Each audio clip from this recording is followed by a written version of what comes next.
So we have a special guest today, Maitrinita. I'm really pleased to see Maitrinita. I'm so grateful for her helping us out and joining us here.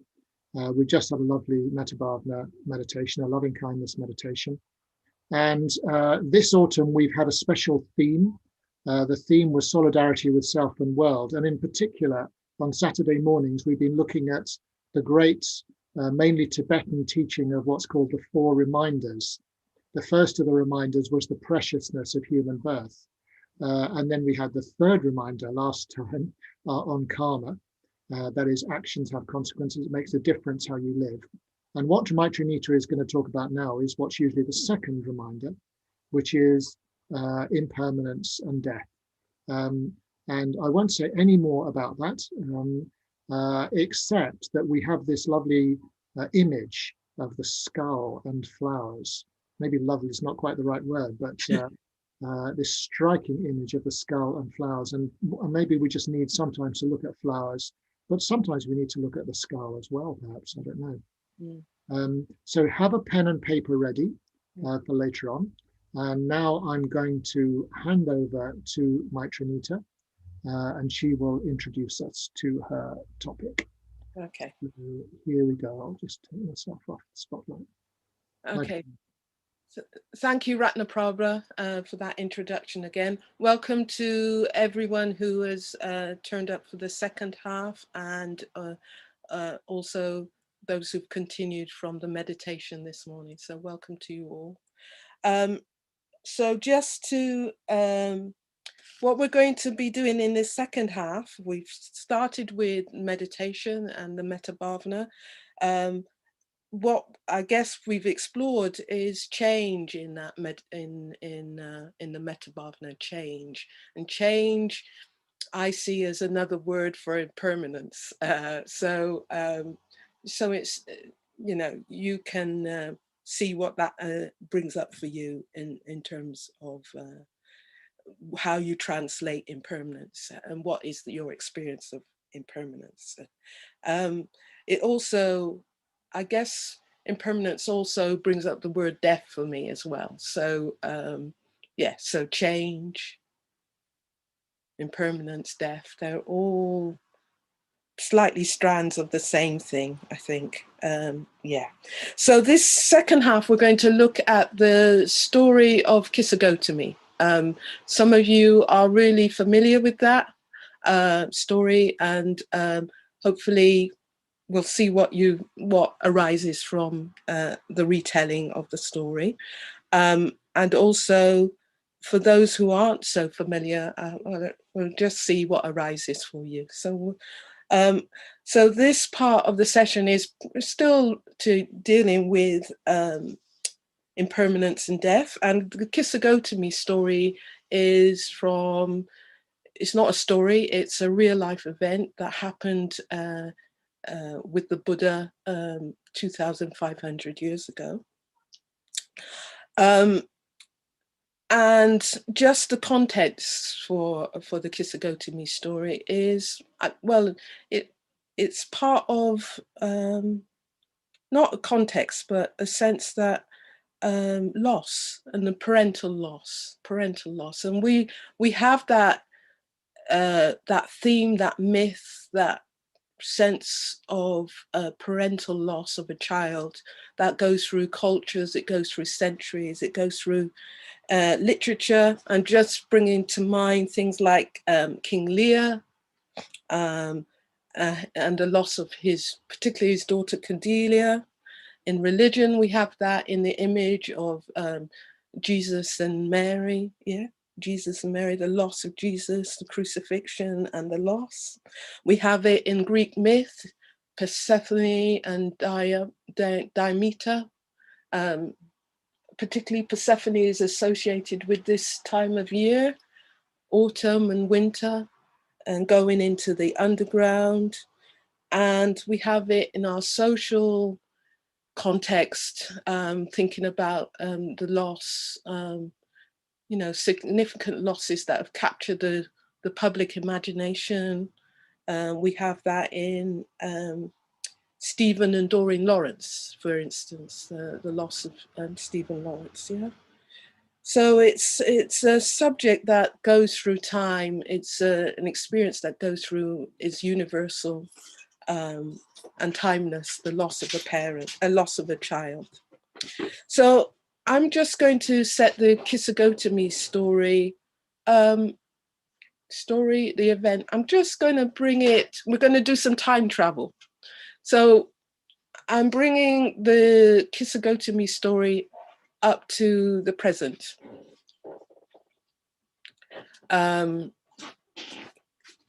And just setting it in our current time. So just having Kisogotami just come up from Highbury and Islington tube station. She's just come up from Highbury and Islington tube station. And what she's carrying is, you can see from the way she's carrying a child. And the child is probably in a sling, and you can't see the child's face because the child is in a sling, and it's very close to, the baby is very close to the heart. It's a child, it's a boy, and he's right next to her heart. And she's begging, and she's begging for medicine.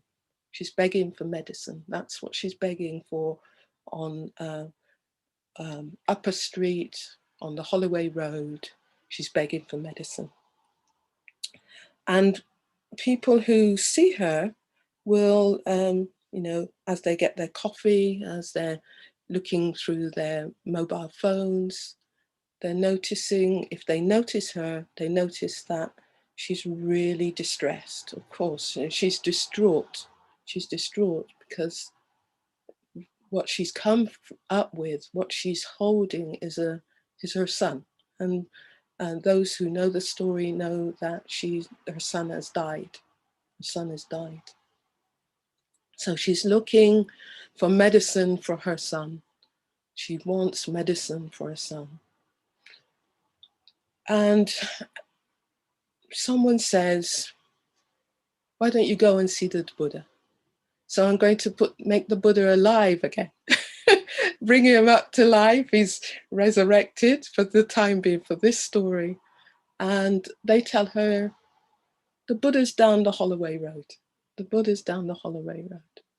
And so she goes down the Holloway Road and she finds the Buddha.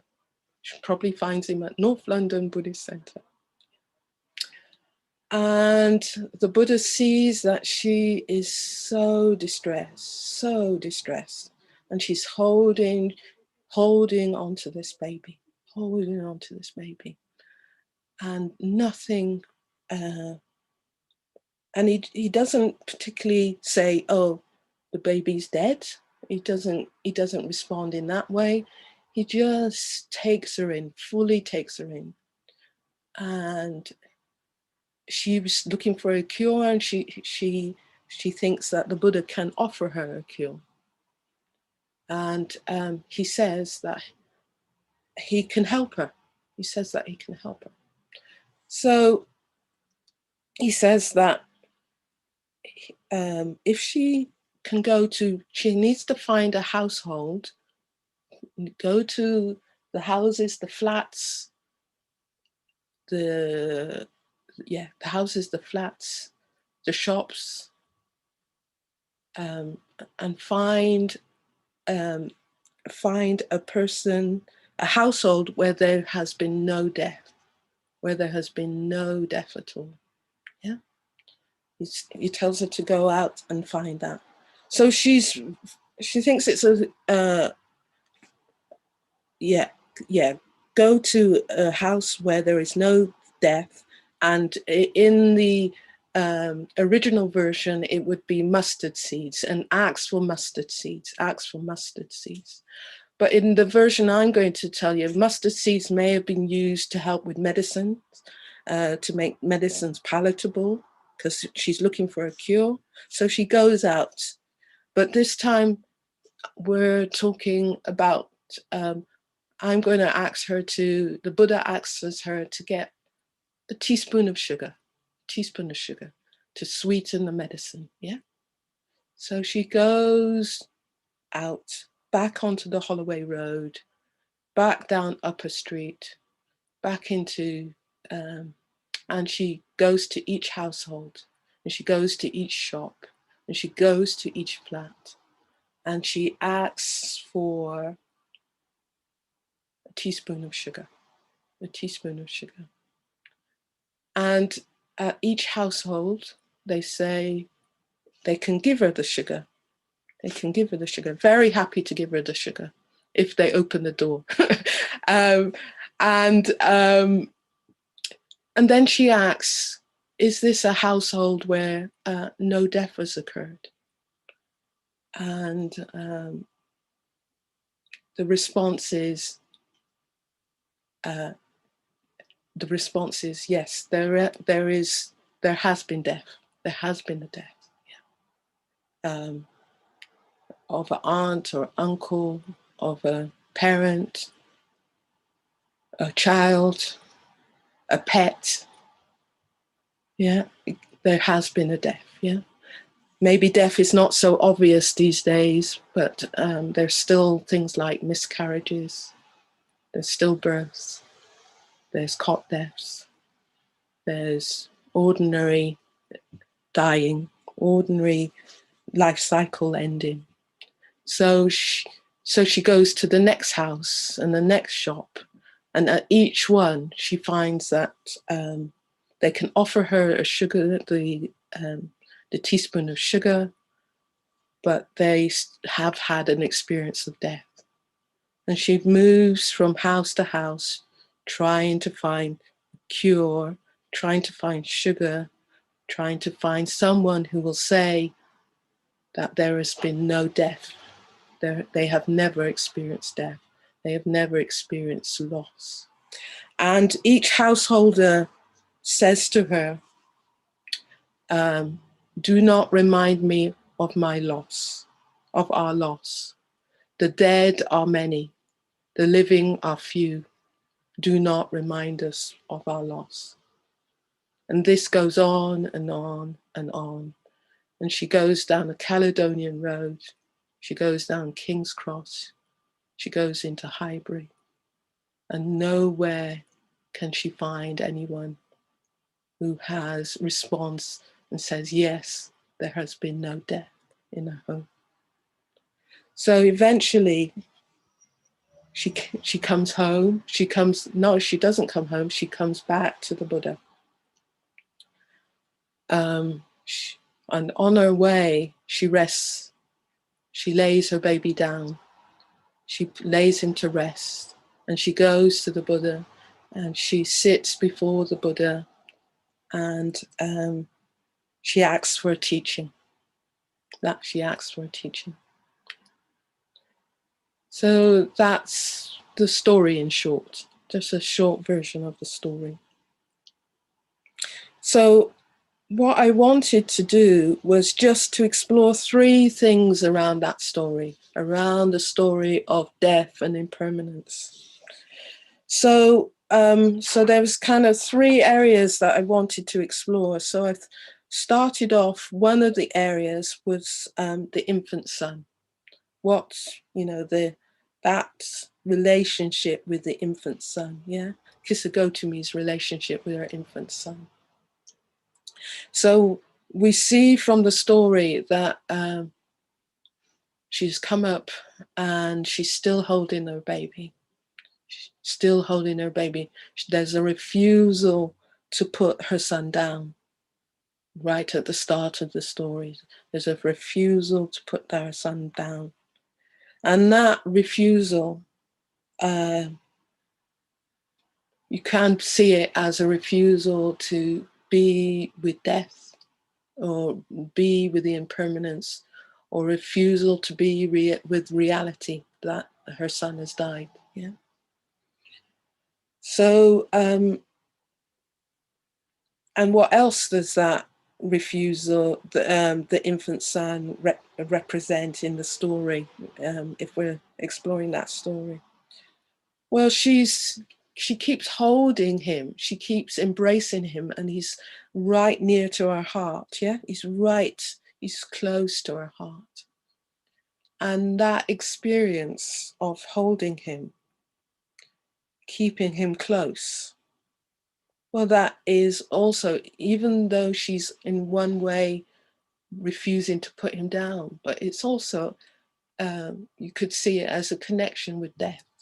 She's connecting with death. This child physically is changing.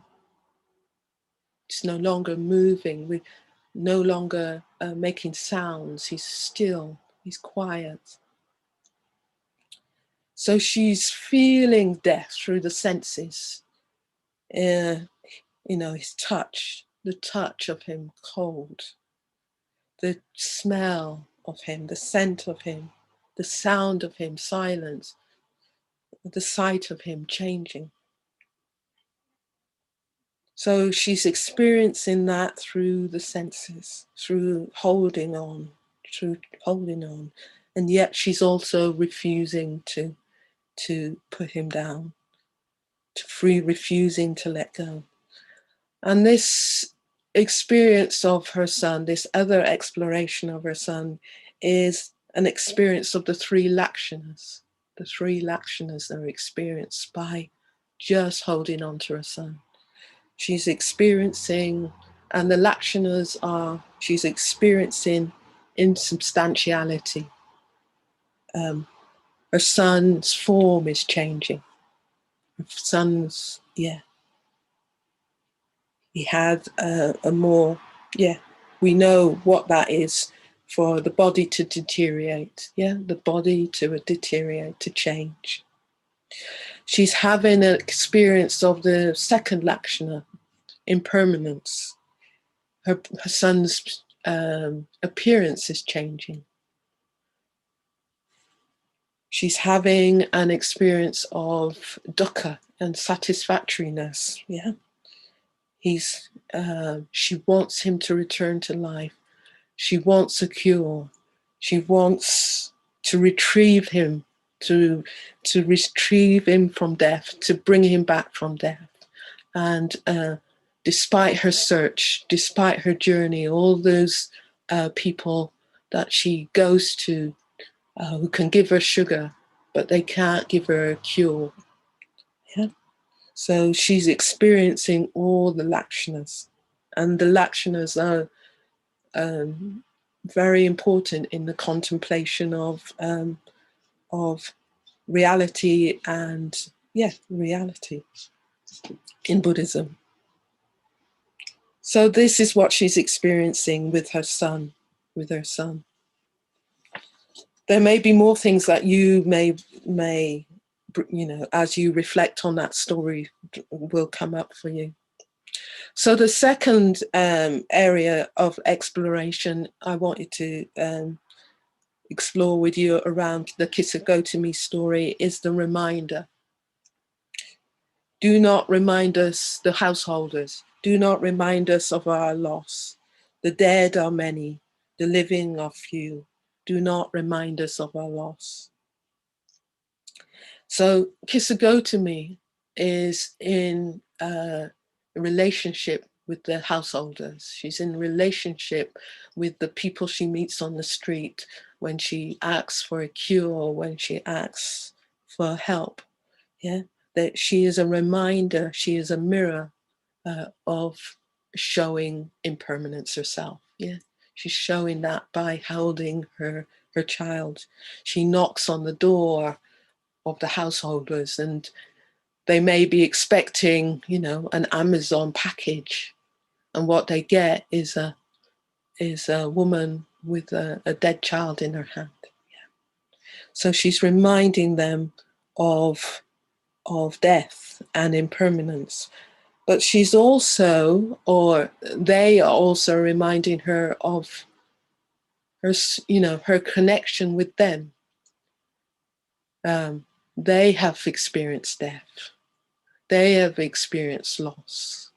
And this is part of this solidarity, our connections, death as connection, death as a communal experience, death as an affinity, yeah. And as she goes along, or even in the reminder, she's meeting suffering. She's meeting her own suffering, but she's also seeing suffering in others. And this meeting of metta, or love, love meeting suffering, is karuna. It's karuna, compassion. And this sense that growing, when you have an affinity and solidarity, compassion grows. So that's the second area I wanted to explore, yeah. And then the title of my talk was Kisogotami and the Cremation Ground. Yeah, that was the title of my talk. Just part of the sense, I guess, of the skull and the flowers, yeah. So the Cremation Ground is a place where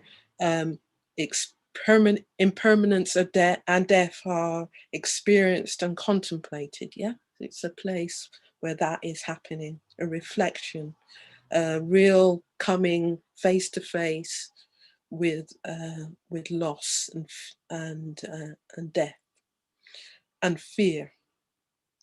And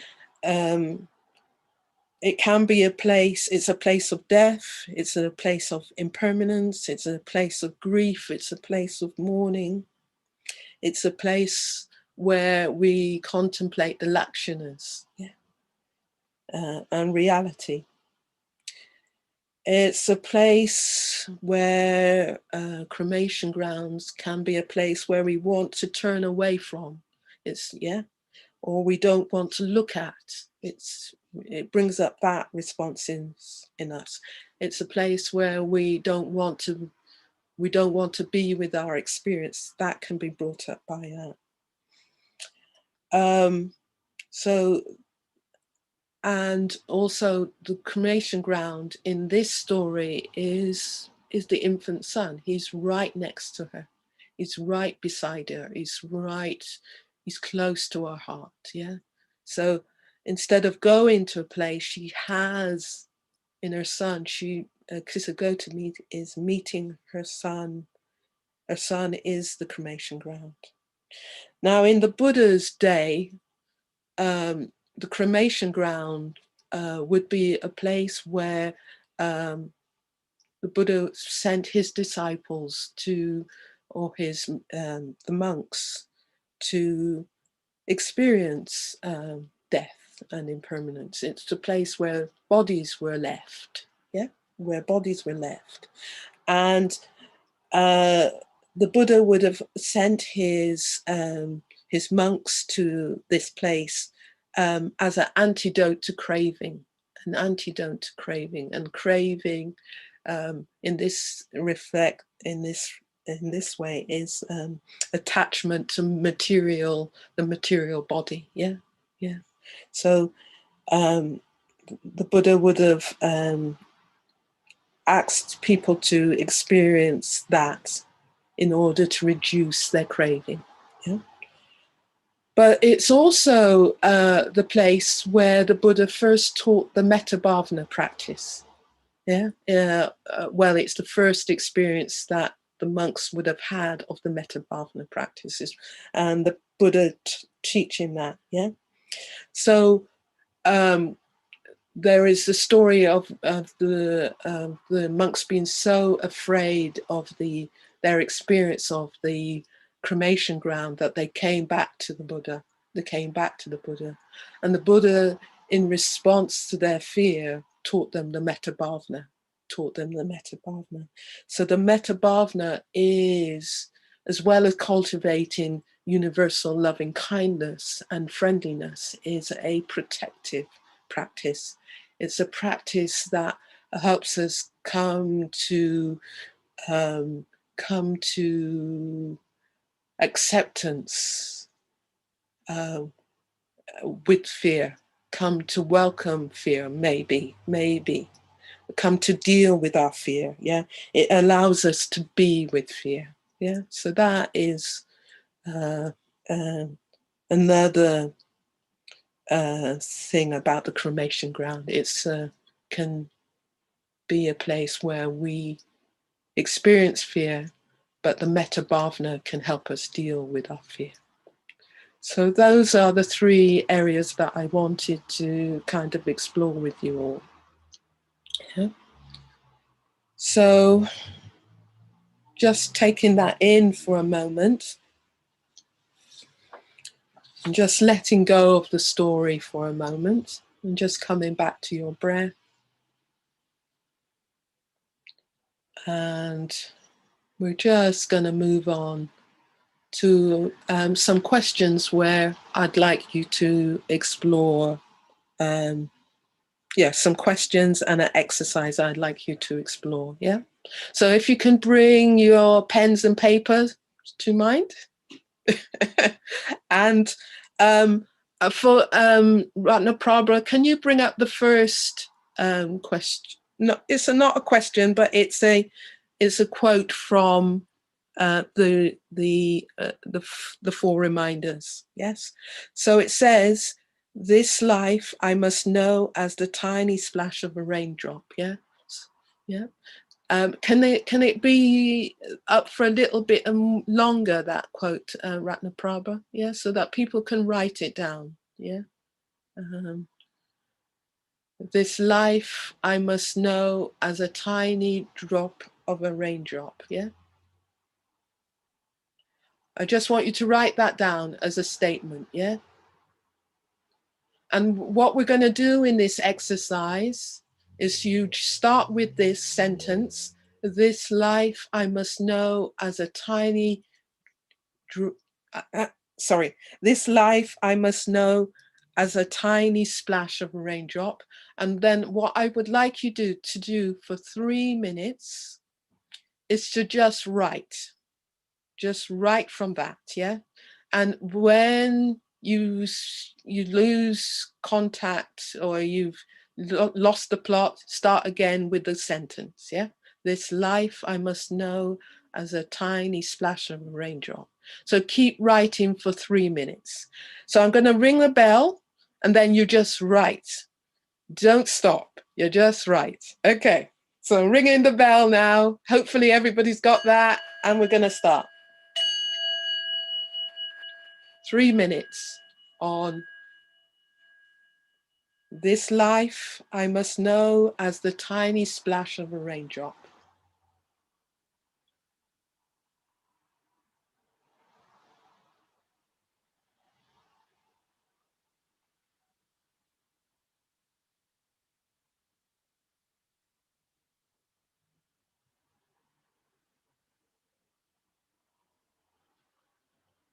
Try not to think, just write. Just write, and write anything. Do not judge yourself. Do not edit yourself. Just write anything. Nobody's going to see it unless you want to share it. It doesn't have to be polished. It doesn't have to be anything in particular. Just write.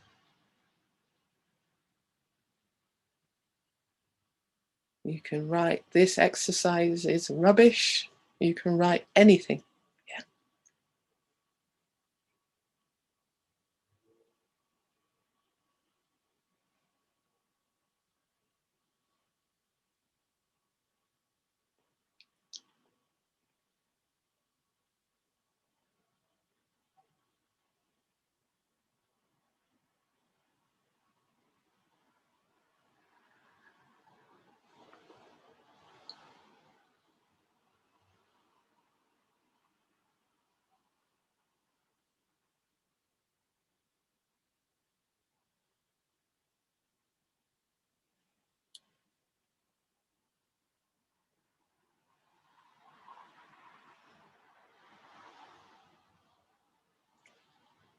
All right, we're getting ready to stop.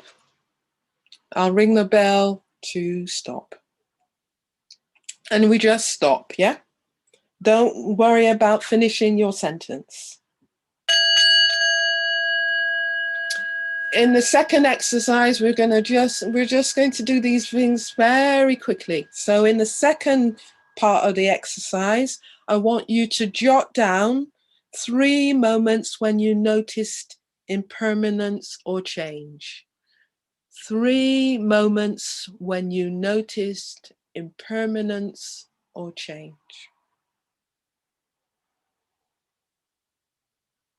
And I'm going to ring you're going to do that very quickly. So I'll give you 2 minutes. 3 moments when you noticed, 3 moments when you noticed impermanence or change. Just jot that down.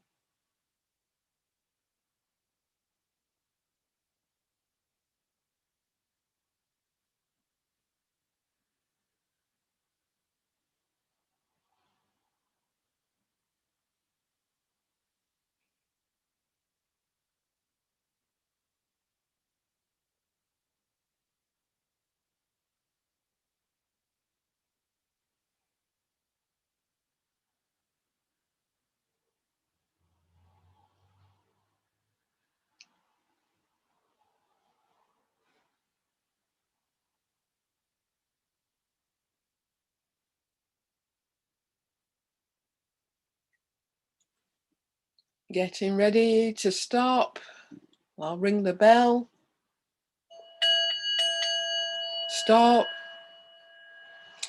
The next one. Like Kisa Gotami, note down an experience. Note down an experience of, I think, did I put that down? Ratnaprabha, sorry. Like Kisa Gotami, note down an experience of impermanence or death that you turned away from. So note down an experience of death or impermanence that you turned away from. 2 minutes.